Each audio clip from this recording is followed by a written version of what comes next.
dealing with your situation? Yes. Or okay.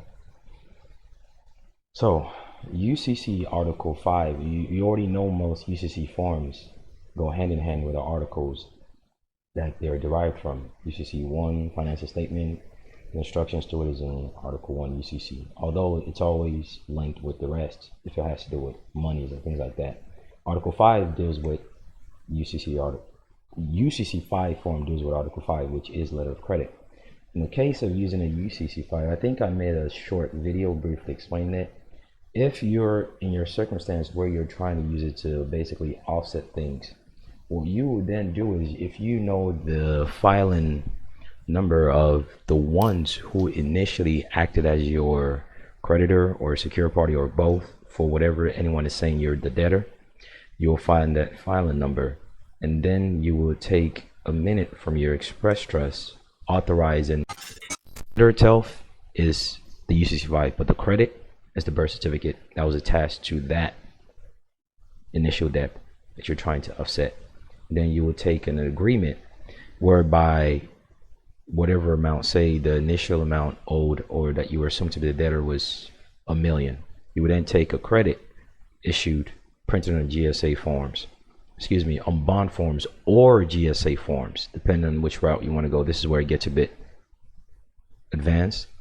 You don't have to use GSA forms, but whatever the case may be, use bond forms. Once that is, if you use bond forms without using GSA, then you would first need to have an account. If you don't already have an account, then you use a GSA. That's the determining factor which one you use. But whatever it is, it would always be on bond paper, and then it will correlate to that series of number issued by the Department of State, the one in Sterling, Virginia. That will be the one with the monetary interest. If you already have the Treasury account, there will be a way that it will be done on the inside, whereby it will be there. So there are different types of bonds. So bonds is debt, stock is equity. So depending on what stage of development that initial stock or bond that you're trying to offset with a letter of credit is in, that's the reason why I initially asked you what you're trying to use it for. If the one who acted as your secure party or your creditor has gone past the shares distribution stages, then you wouldn't have to put the interest rate of the bonds, because all treasury bonds Kind of like pertaining to what he just said. So when you do your non-UCC on the county level, is it like, are you doing the one on the state level just to close all doors, or is it still valid even though it's on the county level? The county level is the lien itself. The lien itself is what allows you to take a hold of it and merge things up for anyone else who has or wants to claim interest. So past, present, and the future. It puts you into the equation in a clockwork. It's like putting a wrench into a whatever type of moving part. Now, the state level is what you do if you anticipate or while you're in the process of basically showing other rating companies like Moody's, Fitch, and Standards & Poor. Rating companies are the ones that determine whether the bond is AA, AAA, B, all that stuff, and then valuation. If you're in the stage or you anticipate that, you do it on a Secretary of State level, because the Secretary of State is the one that each state of so-and-so is the one that the Security and Exchange Commission goes through to see the maximum amount that they can use before it trickles down to county level. So you can do county level independent of state level. So those who want to do things at an advanced level should do it on a Secretary of State level also.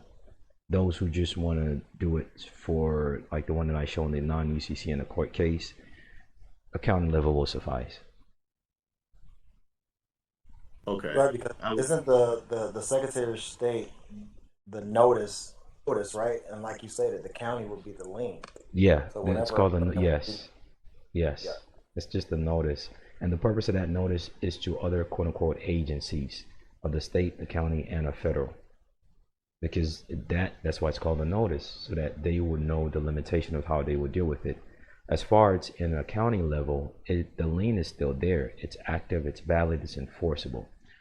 Only those who have certain types of inside accounts can see it. But just generally speaking, CarMax, Hyundai, whatever people deal with where they sign loans, house mortgage, things like that, which is the the medium intermediary companies that sit in the closing table with you, they won't see it unless you provide it to them or you want to assert a claim.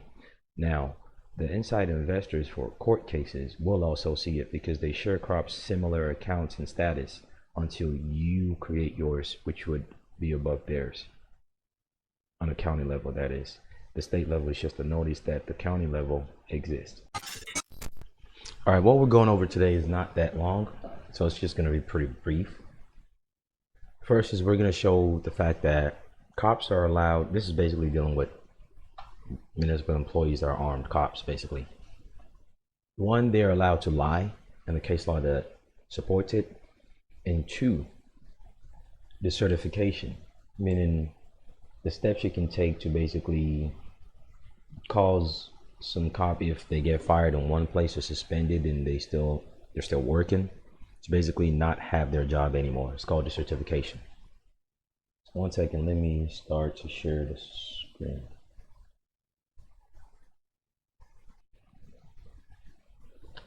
By the way, a video was done on this in 2021, but I suspect most people don't go that far back in the videos.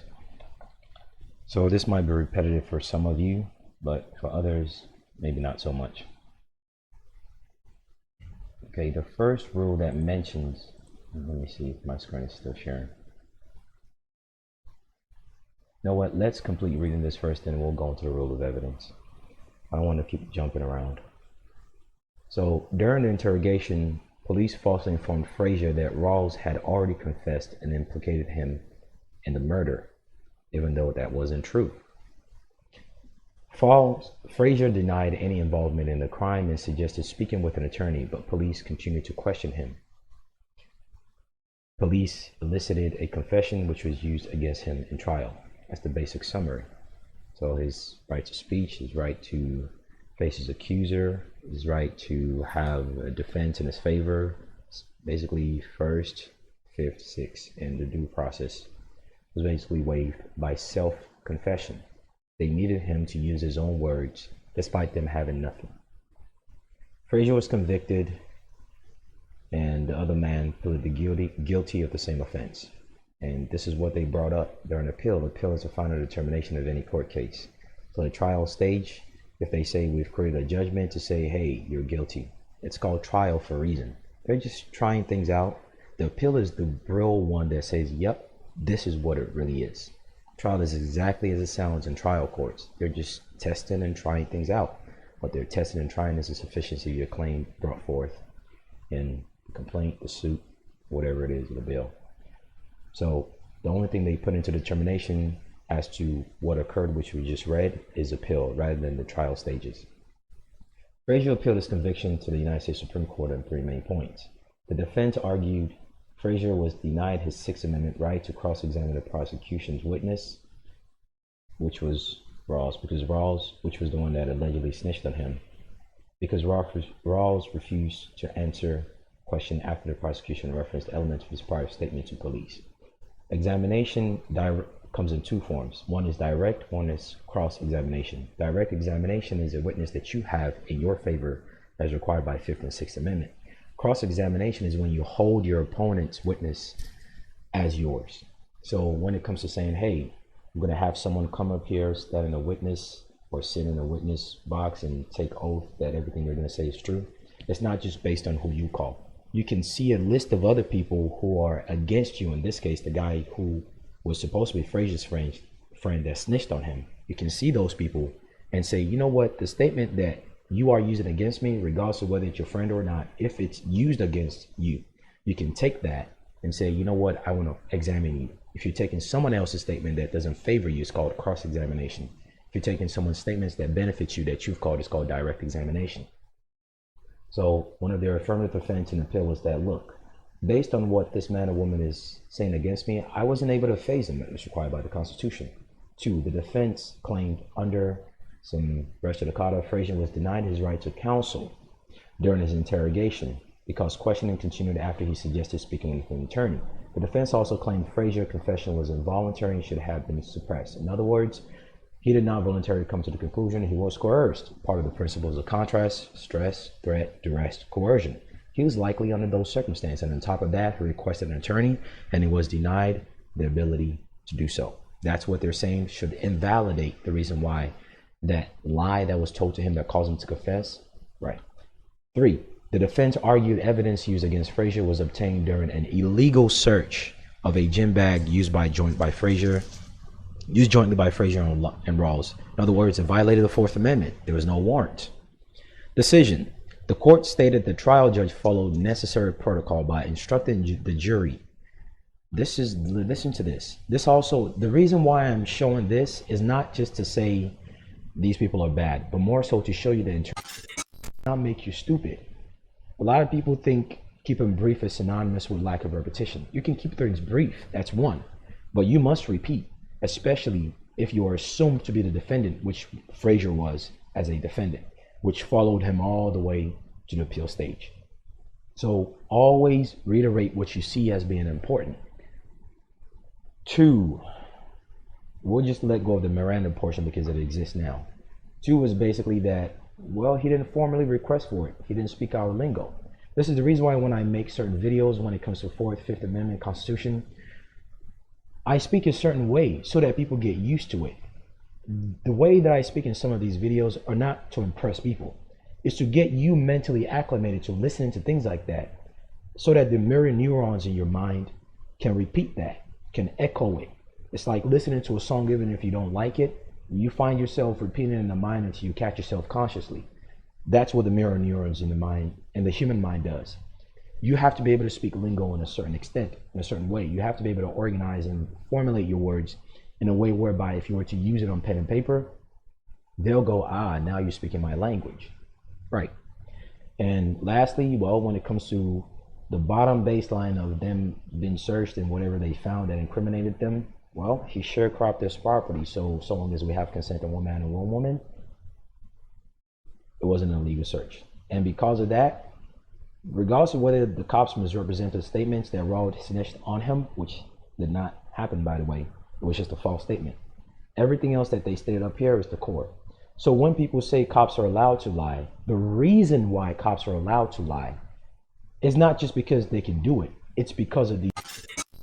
Yeah, I agree. And the pen is mightier than the sword. What I've researched is that when folks get into these situations, 100% of the time, they're signing the documents. They're accepting the charges, essentially, like at the conviction stage, the beginning, like right. At one way or another, right? Like they do sign, and like out of ignorance of law is no excuse. So, I try to find the cases where man has the same understanding that we do right here, and then they still get like railroaded through. And I mean, I can't say that I've done millions of searches, but like I can't find it. Okay, so when it comes to, you just mentioned something important, which is the element of consent. Everything is based on contract law, even if it does not seem like it, criminal or civil matter. Consent, which we just read when it comes to Frazier, he had to consent one way or the other, which was what they wrote all the way. So in summary, what you're speaking of is consent is required for jurisdiction to be obtained. Right. That's partly true. Jurisdiction can be obtained, and the other portion that makes that not so true is jurisdiction can be obtained if you are assumed to be tied to something for the benefit of the public. That's the claim they make because they're acting as public officers. And because of that, they can do things in a manner to assist the public at large, such as Terry stop and things like that. Now, where you object to is the fact that you start to do things like constitutional challenge, you start to demand discovery, you start to move to dismiss based on one thing and one thing only, jurisdictional matter. If those three things are what your assertions, your papers and pens revolve around, then you are along the line of what you're saying, which must also be paired with affirmative defense and denial, rather than consenting and just going along with it and at some point wanting to retroactively deny or bring up other things. So constitutional challenge, always move to dismiss, because one way to kill a complaint is to move to dismiss. And also affirmative defense, so on and so forth. So consent is a huge element. That is very true. When it comes to the clockworks of things, even if one does not consent, for instance, not showing up physically, they will come pick people up physically, because most people don't know the power of minimum contact. They don't know how to remove them. Even there's been many people and many case laws whereby they couldn't find them. They were able to maneuver, but their vehicles were still registered to their personal name. And they just, in a public space, there's no reasonable expectation of privacy. The vehicle, the inside of it, the Fourth Amendment applies. But the outside of it, to which the license plate is being displayed, is public. It's like public parking versus private parking. So they can always run it. And many people who have avoided, warrants and been picked up and things like that have been caught that way. So now it brings the necessity of known contract law, which involves being able to put that vehicle in the name of something that has nothing to do with you. And just implore you to look at it in your own time if you have the ability to. So they use Rule 106, Rule 410, and of course, as they're using these, they're not going to introduce it to you and say this is what we're using. They're going to go by the operation of it. Rule 410, please is any document you put on the paper, and any type of transcription or certification that you said something on a piece of paper. Please, discussions and related statements. That's the related statement portion. And when it comes to what we just read relating to Frazier, it deals with testimony or statement of party to prove contest. Meaning where there's any dispute, testimony and statements are perceived a certain way, and they are used and admitted as evidence accordingly. So the last one that I know that is significant is Rule 13, which is witness prior statement. You can be a witness against yourself. A witness and a plaintiff are two different parties, two different persons. A plaintiff can be a witness, a defendant can also be a witness. In the case of Frazier that we just decertify a cop. Some states don't have that. So that's some of the differences. Some state you have to first formally create a complaint internally. Other states you don't have to. Some states you have to first sue them and get a final judgment in your favor, and then use that to begin the process of decertification. Some states you don't have to even file any suit. You can just start right off the bat. So research decertification, which I think people should be speaking of far more often than anything else they do. The reason why I've been speaking about Fourth Amendment and been making a video on Court 101 and Basics 101 when it comes to arrest, search, probable cause, all that, and 3 standards of engagement with municipalities is so we can get to this point. Those are the premise of what they can do, what they cannot do, what applies to you. Knowing normally that jurisdiction isn't applied is not enough. Knowing the details is where it's at. That's what we've been going over, which leads to this point, the certification. Again, if you really want to get rid of the problem, you have to know how to do so. By 1998, yes, so long as that piece of land that you're involved in is not something where federal jurisdiction is considered to have concurrent jurisdiction. So now you have to go into the Bureau of Land Management and see whether that unincorporated status has been also placed on a federal level. So you're saying that the BLM is having that? You're saying that if the title is registered, they're going to presume that they have some interest in adjudicating what goes on it, and then presumably if somebody wanted to remove it, they'd have to remove it first before technically being free. Well, land management is actually the opposite. If it's actually an exemption with land management that has to show on their record. If that exemption does not show, they automatically presume they have control over it based on old treaties that signed all that over. So it's actually flipped. I get what you're saying. Right. Okay, was just checking with time and whatnot. I have about 15 minutes. Okay, so go ahead with the question. Okay, so the question was, so does it matter that when I signed up for the state website to do the UCC one, does it matter that I used the Enligas name to sign up because it was asking for the address and all of that information for the profile, not for the actual secured party or anything like the profile itself? When I put any type of information in any type of entity's database, because that is in their database now and they will sell it, so just do a database injunction. So what I usually do it, or I just use a placeholder name and things like that, because that's not required to validate the filing itself. Or if that's not the case, then I just use a FIVO entity's name. And also, I actually have 9 minutes, not 15. So just so you know. Okay. So no. So would that affect it? That does not affect the nature of the filing itself. But just know that when it comes to privacy, if those informations, the sequence of it, the name and the address was accurate, know that it's been sold and to data brokers. Okay. All righty. Let me share my screen.